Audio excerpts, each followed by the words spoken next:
రాత్రికాల సమయమందు ఈ ఉపవాస కూడికలు ఎవరైతే ఉపవాస దీక్ష తీసుకున్నారో, ఉపవాస దినాల్లో ఉన్నారో, ఆ బ్రతుకులు పరిశుద్ధాత్మ దేవుడు మార్చునుగాక, చేంజ్ యువర్ లైఫ్, వారి జీవితాన్ని దేవుడు మార్చునుగాక. ప్రియా దేవుని బిడ్డలారా, ఈ సమయం ఇచ్చిన దేవాతి దేవునికి, అలాగే మన డేండ్రీ చైర్మన్ గారైన రెవరెండ్ డాక్టర్ ఎక్రాల ఏసై గారికి, అలాగే ఇప్పటి వరకు కూడా మరి ఆత్మానుసారముగా దైవ వర్తమానం అందించిన దైవ సేవకులు మరి రెవరెండ్ మరి సుందరరావణ్ గారికి, అలాగే డిసిఎం గారికి, కౌన్సిల్ మెంబర్ గారికి, సంఘ పెద్దలందరికీ, ప్రాముఖ్యంగా మా లంగపల్లి గ్రామము మా సిఎస్ఐ ఆరోహణ నూతన దేవాలయం నుండి, అలాగే ఆర్సిఎం దేవాలయం నుండి వచ్చిన దీక్షా పరులకి దేవునికి స్తోత్రం, అందరికీ వందనాలు. పిల్లరా, ఇప్పుడు సమయం ఎంత అయింది అనుకున్నారు? ఆల్రెడీ మనం ముగిచ్చేసేయాల. దేవుని స్తోత్రం. 9:33 అయింది. 9:33 అంటే ఒక్క 10 నిమిషాలు ఇచ్చారు. 5 నిమిషాలు నా వాక్యం ముగిస్తాను. దేవునికి స్తోత్రం. పిల్లరా, 40 దినాల యొక్క ప్రత్యేకతను ఈ రాత్రికాల సమయం ముందు పరిశుద్ధాత్ముడు మీతో నాతో మనందరితో హెచ్చరించబోతా ఉన్నాడు. బైబిల్ గ్రంథంలో 40 దినాలు చాలా ప్రత్యేకమైనవి. 40 దినాలు చెప్పాలి. 40 దినాలు మా సుశాలక్క అట్టగా చెప్తుందా?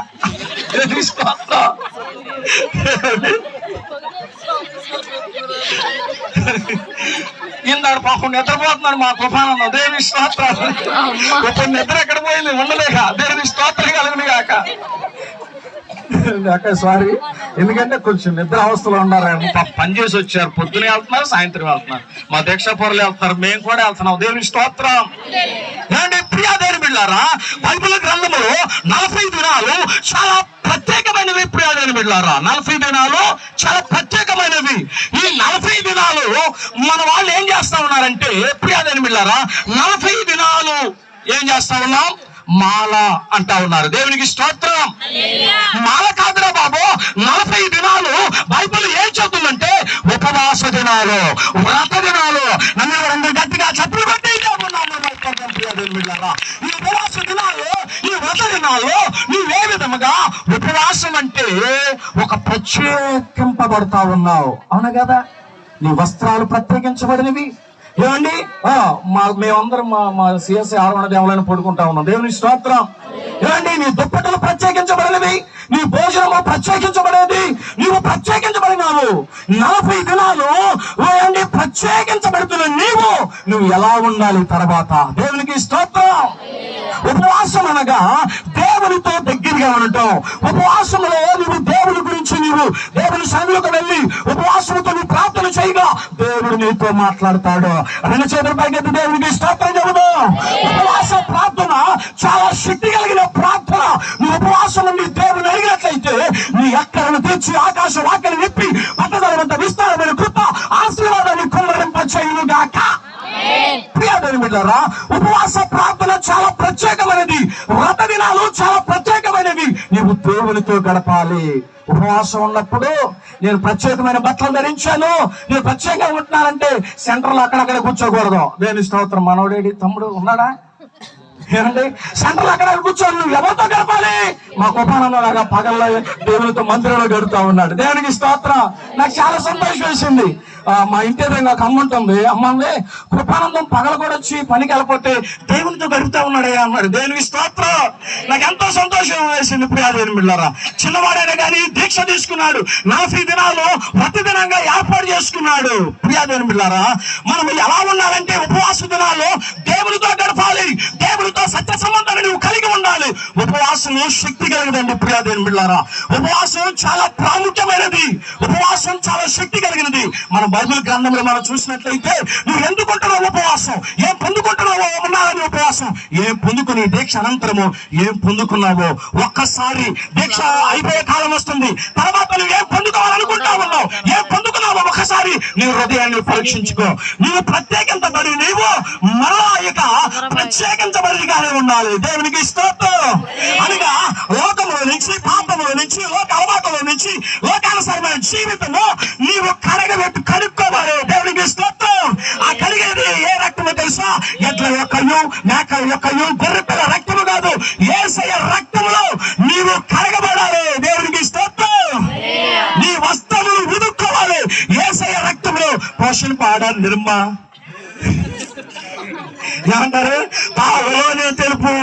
ఇప్పుడు ఆర్డర్ అట్లా ఇప్పుడు అంతా సూపర్ ఎక్సెల్ ఏంటది ఏదో వస్తుందో నేను కూడా అప్పుడప్పుడు ఊతా ఉంటా అమ్మగారు సహాయం చేస్తా. దేవుని స్తోత్రం. ప్రియాలేని బిడ్డలారా, మనం బట్టలు పెట్టుకునేటప్పుడు ఎంత మురికి మనము ఏమండి. ఇప్పుడు అందరూ మా చూసారు దేవుని తెల్ల వస్త్రాలంటే పరిశుద్ధతకి సాదృశ్యం. కిరణ్ గారు నిజం, మా కిరణ్ గారు ఏదైనా చేయాలనుకో వస్త్రాలు తీసేసేదని చెప్తాడు. దేవునికి స్తోత్రం. ఏమండి, ఎందుకంటే దైవ భక్తి అనేది ఉంది. దేవునికి స్తోత్రం. ఈ వస్త్రాలు నేను ధరింపజేసుకున్నానంటే తెలుపు పరిశుద్ధత కాబట్టి నేను పరిశుద్ధుడిగా జీవించాలి, పవిత్రుడిగా జీవించాలి. నేను మలినమైపోకూడదు. దేవునికి స్తోత్రం. ఆ మలినము నుంచి తీసేయడానికి ఆ లోక రక్షకుడు కన్య మరియ గర్భమందు పరిశుద్ధుడిగా ఉద్భవించాడు. ఆయన పేరు నజరేయుడైన యేసు. నన్ను గట్టిగా చప్పుడు కట్టే దేవుని నామములో ప్రియాదేవులారా, మనం ఎందుకుంటున్నాం ఉపవాసం? ఏం పొందుకోవాలనుకుంటున్నావు ఉపవాసం? ఏం పొందుకొని దీక్ష తర్వాత ఉపవాస దినాల తర్వాత నువ్వు ఏం పొందుకుంటా ఉన్నావు? నేను ఒక తీర్మానం చేసుకున్నా. ఒక తీర్మానం చేసుకోవాలి నువ్వు. నేను మా ఇల్లు కట్టుకోవాలి ప్రభా. ఏం కట్టుకోవాలి? ఈ దిశలో నేను ఈ వ్రత దినాల్లో ఉపవాస దినాల్లో నేను ఏం తీర్మానం చేసుకున్నా? ఇల్లు కట్టుకోవాలి. ఏమండి, మా తమ్ముడు కూడా మారాలి. దేవునికి స్తోత్రం. ఏమండి, చేంజ్ యువర్ లైఫ్. నీ జీవితాన్ని మార్చుకోవాలి. ప్రియాదేవుని బిడ్డలారా, సిస్టర్ గారు చెప్పారు, ప్రియాదేవుని బిడ్డలారా, నా భర్త మారాలి. నా భర్త 40 దినాలు ఉపవాసం ఉండే కాకుండా, ప్రత్యేకించబడమే కాకోకుండా, వస్త్రాలు ధరింపజేసుకునే కాకుండా లోకానుసరమైన జీవితాన్ని విడిచిపెట్టాలి. దైవజనుడు లీసై గారి దగ్గర బాప్తిసం తీసుకోవాలి. నమ్మరు గట్టిగా సత్తులు గట్టి దేవుని ప్రార్థన. బాప్తిసం అంటే 6 వేలు పారిపోతున్నారు. ఒక విషయం చెప్పనండి, ఒక అతను బయలుదేరుతా ఉన్నాడంట బైక్ వేసుకుని. బైబిల్ గ్రంథం ఉన్నట్టండి. మీ అందరూ బైబిల్ గ్రంథం వేసిన వాళ్ళు చేతులు ఎత్తండి, చూపించండి ఒకసారి. బైబిల్ ఒకసారి పైకి చూపించండి సార్. కొంతమంది దీక్షాపరులు ఇచ్చారు. నేను చెప్పాను మొట్టమొదటిగా దీక్ష వేసుకునేది ఇప్పుడే మా పదవులు చెప్పాను సార్. ఏం చెప్పాను? బైబిల్ ఉండాలా, ప్లస్ 5-6 వేల వాక్యం చెప్తున్నారు, నోట్ బుక్ ఉండాలా, తర్వాత పెన్ను ఉండాలా, పాటల పుస్తకం ఉండాలా. నువ్వు ఎక్కడికైనా వెళ్ళు, నువ్వు వ్రతదినాలు పాటించు. నీ బైబిల్ ఏం చేస్తుందంటే నిన్ను రక్షిస్తుంది, నిన్ను కాపాడుతుంది, నిన్ను మారుస్తుంది. నీ బైబిల్ అనగా దేవుని యొక్క వాక్యము. దేవుడు నీ దగ్గర ఉన్నట్లయితే, ఈ పరిశుద్ధ గ్రంథం నీ దగ్గర ఉన్నట్లయితే నిన్ను కాపాడుతుంది. దేవునికి స్తోత్రం. హల్లెలూయా. వేతా ఉన్నాడంట. వేతా ఉందంటే బైబిల్ పాటల పుస్తకం పెట్టుకున్నాడంటండి. వెళ్తా ఉన్నాడు, మీటింగ్ వెళ్తా ఉన్నాడు. ఈ లోపు ఒకరి నుంచి ఏమండి మరి లారీ వచ్చేసింది, సడన్ గా గుర్తుంది. అయితే ఆ బైబిల్ జిప్పులో నుంచి ఈయన యొక్క బడిలో పడింది. అప్పుడు ఆ బైబిల్ తీసుకుని, యేసు ప్రభువా, నువ్వే నాకు దిక్కయ్యా, ఈ పరిశుద్ధ గ్రంథం నుండి నేను అడుగుతా ఉన్నానయ్యా, నువ్వే నన్ను రక్షించు, నువ్వే నన్ను కాపాడయ్యా. నా భార్య భర్తలకు నాయన, భార్యకు భర్తగా, పిల్లలకు తండ్రిగా నన్ను ఉంచయ్యా. నేను బాప్తిసం తీసుకుంటాను, నేను నామోస్ పడతానయ్యా, నా జీవితాన్ని మార్చుకుంటానయ్యా. దేవునికి స్తోత్రం. దేవుడు ఆ రోజు ఎవరు వస్తా ఉన్నారు, ఆయన వెంటనే తీసుకుని హాస్పిటల్లో చేర్చాడు.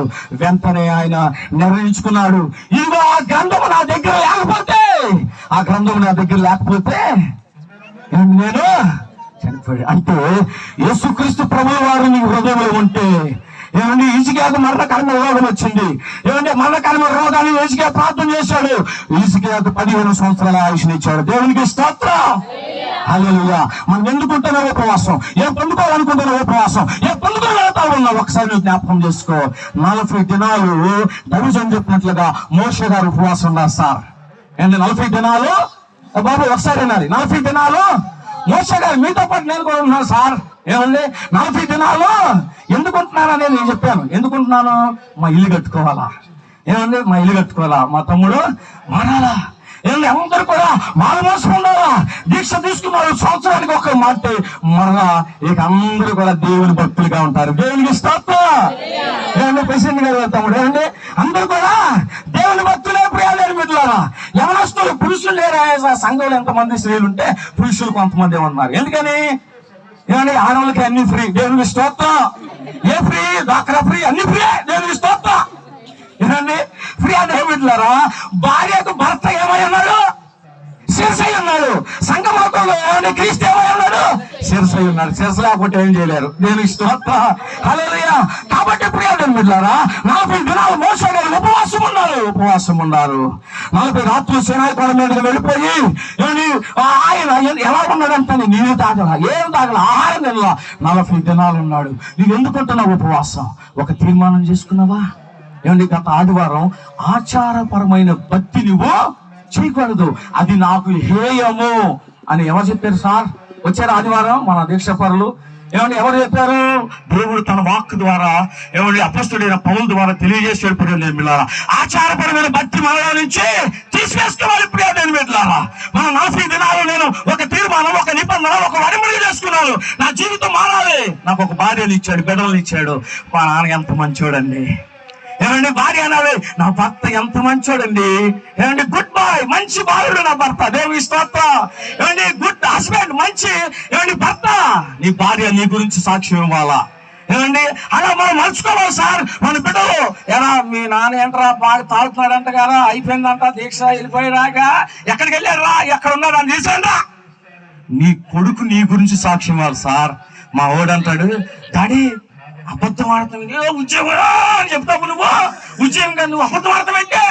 అబద్ధం ఆడవాకన్నాడు. వాడికి 8 సంవత్సరాలండి? 6 సంవత్సరాలండి. నన్ను గద్దెత్తున్నాడు అంటే ఒక కొడుకు, నీకు పుట్టిన ఒక కొడుకే నిన్ను గద్దెస్తా ఉంటుంటే నీ గురించి మంచి సాక్ష్యాన్ని నీ బిడ్డ చెప్పుకునే రీతిగా నీవు ఉండాలి. 40 దినాలు ఉపవాసపడి సినాయి కొండ మీద ఏమండి ధర్మశాస్త్రాన్ని దేవుడు తీసుకొచ్చాడు, దేవుడిచ్చాడు. దేవుడికి స్తోత్రం. మోషే గారు ధర్మశాస్త్రాన్ని ఇచ్చాడు. ఆ ధర్మశాస్త్రమును ఏమండి కొట్టి బయటకి రాలేదు, కానీ ధర్మశాస్త్రాన్ని నెరవేర్చడానికి ఆ లోక రక్షకుడి భూలోకానికి వచ్చాడు. రెండోదిగా నేను ముగిస్తా ఉన్నాను, యేసుక్రీస్తు ప్రభుల వారు ఉపవాసం ఉన్నారు సార్. ఎప్పుడు ఉపవాసం ఉన్నారు? ఆయన ఏమండి బాప్తిసం ఇచ్చి యోహాను గారి దగ్గర బాప్తిసం తీసుకున్న తర్వాత 40 దినాలు ఉపవాసం ఉన్నారు. ఎక్కడికి కొనుక్కోబడ్డారంట? అరణ్య ప్రదేశమును కొనుక్కోబడ్డారంటండి. శోధన ఈ రాళ్ళను ఒట్టలుగా చేసుకో, ఇక్కడి నుంచి ఎక్కువ దూకు, నీ దేవదూతలు పట్టుకుంటారేమో. ఎంత శోధించిందో దేవునికి స్తోత్రం. ఏమండి ఉపవాసం ఉన్నారు, శోధన జయించారు. ఏమండి పాపరహితమైన నా పాప భారం అన్నిటిని కూడా ఆయన వీపమైన మోసినారు బిడ్డలారా. ఏమండి శాపాన్ని తీసివేశారు. ఏమండి లోకములో నుంచి మనల్ని వేరుపరిచారు, నరకం నుంచి విడుదల చేసి ఉన్నారు. పరలోక రాజ్యంలో నిత్యము. ఇదంతా శాశ్వతమైందండి. ఈ లోక యాత్రికులు యాత్ర ఎప్పుడు ముగిసిందో ఎవరికే తెలియదు. యాత్ర ముగిచి ముందే అయ్యా మోసే గారు ఇప్పుడే గట్టిగా చెప్పాడయ్యా, ఇంటికి వెళ్ళి తిన్నట్టుగానే పడుకున్నాడు. ఏమంటే నేను దేవుడు నాకు ఇవ్వలేండి, అప్పుడు దేవునికి స్తోత్రం ఎగ్జాంపుల్ చెప్తున్నా. ఏమంటే మోసే గారు ఇప్పుడే బాగా చెప్పి దేవునికి స్తోత్రం. యేసయ్య రాకడ మన పోకడ ఎప్పుడు తెలియదు. కాబట్టి నువ్వు ఉపవాసం ఉంటున్నప్పుడు, ఒక ప్రత్యేకించబడినప్పుడు నీ జీవితాన్ని మార్చుకోవాలి. దేవుడి బిడ్డగా, దేవుడికి ఇష్టడుగా, ఆయన కుమార్తెగా ఉండాలి. యేసయ్య 40 దినాలు ఉపవాసం ఉన్నాడు, శోధన జయించారు. నా పాప భారము కలువరి సిలువలో దాన్ని మోసి ఏమండి కలువరి సిలువలో విజయాన్ని మనకు సమకూర్చాడు. పాపం మీద, శాపం మీద, మరణం మీద, ఈ లోకం మీద మనకు విజయాన్ని ఇచ్చాడు. దేవునికి స్తోత్రం. మన జీవితం మారాలి, దేవుని గిడ్డలుగా, దేవునికి ఇష్టలుగా ఉండాలి. నేను అక్కడ 10th క్లాస్ ఉదయం కాల సమయం ముందు 10th క్లాస్ ప్రేయర్కి వెళ్ళినా, అక్కడ ఒక పాట ఇచ్చాడండి దేవుడు. దేవునికి స్తోత్రం.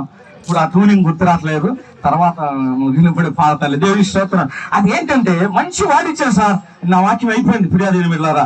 అదేంటంటే నీ రక్తము చిందించి నా పాపము కడిగావు, మొయ్యలేని పాప భారము మోసావయ్యా. దేవునికి స్తోత్రం. ఆయన రక్తాన్ని చిందించి మన పాపాలను ఆయన కడిగాడు. వేసే రక్తములో కడగబడాలి. నీకోసం, నా కోసం కలువరి సిలువలో తన విలువైన రక్తాన్ని చిందించాడు, తన విలువైన ప్రాణం పెట్టాడు. ఒకసారి నువ్వు గమనించావా? ఎందుకుంటున్నావు ఉపవాసం? నేను కూడా ఉపవాసం ఉన్నాను, తీర్మానం చేసుకున్నాను, గృహం కట్టుకోవాలి, నా తమ్ముడు మారాలి, అందరూ కూడా మారాలి, మారు మనసు పొందాలి. నువ్వే తీర్మానం చేసుకున్నావు? ఏమండి మోషే గారు ఉపవాసం ఉన్నారు, 10 ఆజ్ఞలు తీసుకొచ్చారు. యేసుక్రీస్తు ప్రభువు ఉపవాసం ఉన్నారు, లోకాన్ని, పాపాన్ని ఏమండి నరకం నుండి విడిపింపజేసి శ్రమలన్నింటినీ కూడా యేసుక్రీస్తు ప్రభువు వారు సహించి, తండ్రి వీరేమి చేస్తున్నారు, వీరేమి కనుక వీరినే క్షమించము. నీకోసం, నా కోసం కలువరి సిలువలో తల విలువ ప్రాణం పెట్టాడు. నీ ప్రాణ స్నేహితుడు కూడా నీ కోసం ప్రాణం పెట్టడండి. ఆయన మంచి కాపరి, గొప్ప కాపరి, నిజమైన స్నేహితుడు, ప్రాణ స్నేహితుడు. ఆయనే నీ కోసం ప్రాణం పెట్టాడు. నువ్వేమిస్తావన్నావు తెలుసా? నీ హృదయంలో యేసయ్యకు స్థానాన్ని ఇవ్వు, నిత్య జీవాన్ని పొందుకో. దేవుని రాకడ అతి సమీపముగా ఉంది. దేవుడి వాక్యాన్ని మన మెలకుడిలో దీవించునుగాక. మాలేసుకున్నాను కాదు, వారు ఒక ప్రత్యేకించబడ్డారు.